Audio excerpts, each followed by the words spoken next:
as Marlene Dietrich's foreign secretary. And it was quite a job, because at that time she still had a couple of boyfriends in Europe, and my first job was to address 750 letters to one boyfriend and 500 letters to another boyfriend. So she didn't have to address the envelopes.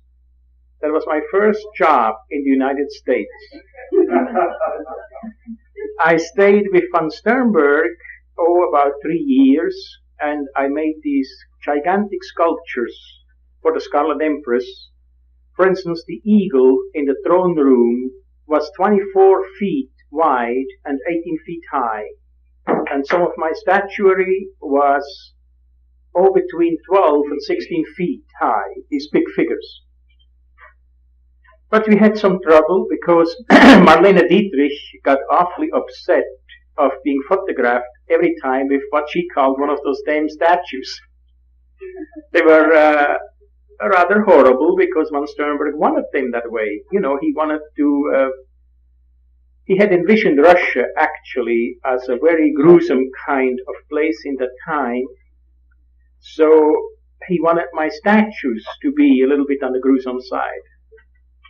And Marlene, every time when she was photographed in a close-up, one of these horrible faces was right behind her, you know. And I can't blame her that she started to worry about it. From Paramount Studios, I came to Metro-Goldwyn-Mayer. I was Irving Thalberg's second unit director for a while.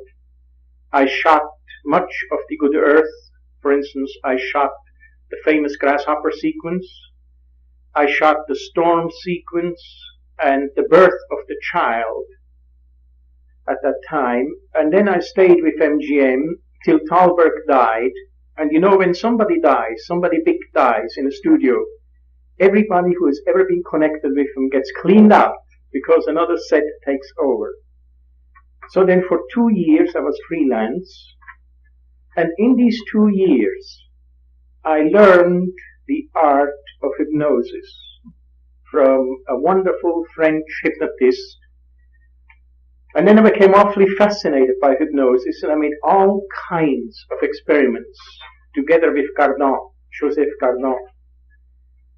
We found out for the first time that when somebody is in a deep trance, he is just as much a medium as a medium who goes into a deep trance.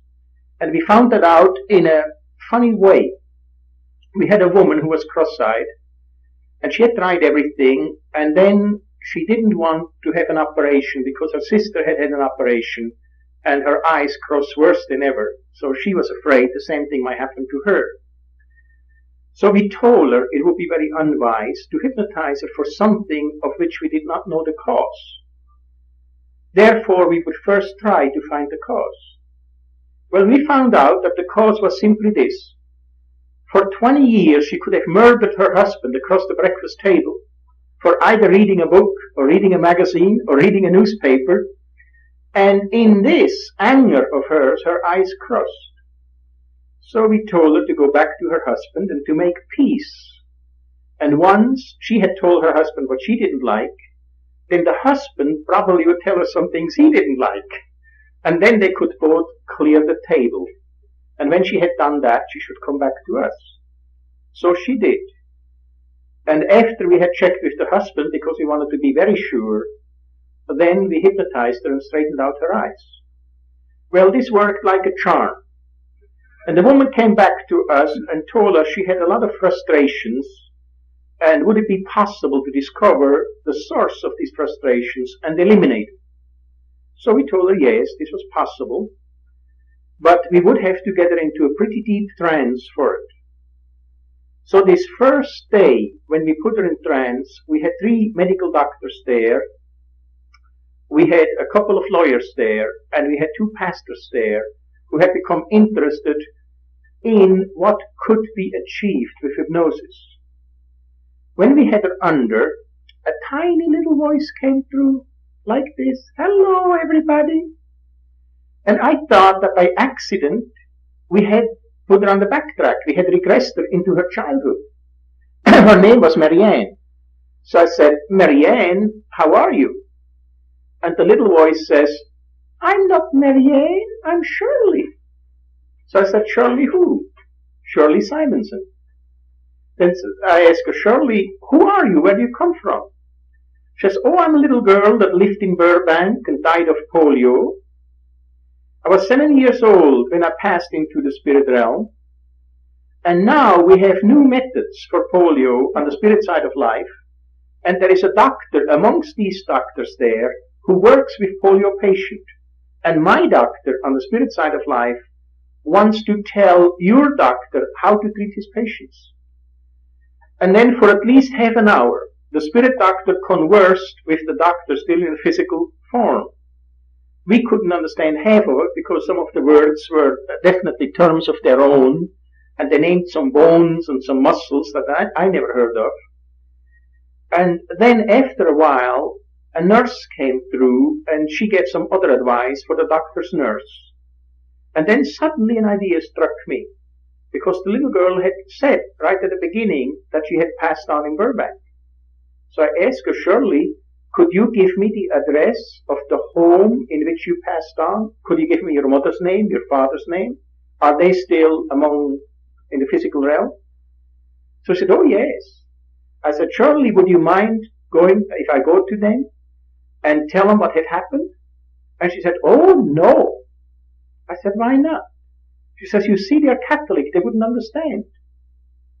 So then I said, but Shirley, if I go to them, and if I ask it in such a way that they will never know what it's all about, could I do this? Because for me it's very important to find out if this is really so. So she said, but I told you so. I said, yes, I know you told me so, but I'm a doubting Thomas. Can't I do this? So she said, wait a minute, I have to ask the doctor. So then there was a dead silence for a couple of minutes. And then little Shirley came back and told me that I should tell her how I would do it. So I told her. And then there was an agreement. So the next day I drove out to Burbank and I rang this doorbell and I saw Mrs. Simonson. I said, you're Mrs. Simonson? Yes. Myrtle Simonson? Yes. You have a little girl by the name of Shirley? Yes, but I said, oh, I heard you. That's right. She passed on of polio, didn't she? Was she 7 years old? Yes. Then suddenly it struck her funny, and she looked at me and she said, what is all that? So then I said, I'm just making a polio research. And I wrote it in a little notebook and closed the notebook and left. But then we found out that not only things like that could happen, but during the Korean War, a soldier boy came through a flyer who told us to pick up the telephone and to call a certain number in Beverly Hills and to tell his girlfriend that she shouldn't worry about not receiving any letters from him, that he had crashed in a flaming plane and he was on the other side of life, but that he had a wonderful time because his family never wanted him to pick up music. And now on the spirit side of life, he was really going to town with music. Now, I told Joseph, I wouldn't do that. I wouldn't pick up the phone and call a perfect stranger and tell her such a thing, First of all, you have no check. Secondly, she may get a horrible shock. Let the War Department do that.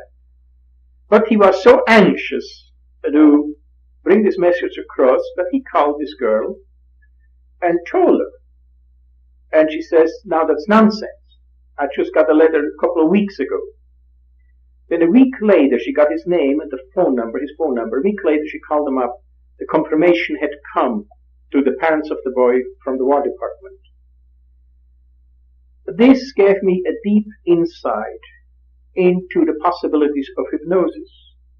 Naturally, you must realize that hypnosis is a dangerous tool. A person must not only be a good hypnotist, he definitely must be a good metaphysician and a spiritual person. The reason for this is simply this, that in a deep trance, the etheric body actually leaves the physical body and hovers over the physical body. And the hypnotist, his aura expands and kind of covers part of this vehicle. And anything that's deeply in the hypnotist's subconsciousness or in his desire body can leak through and can be picked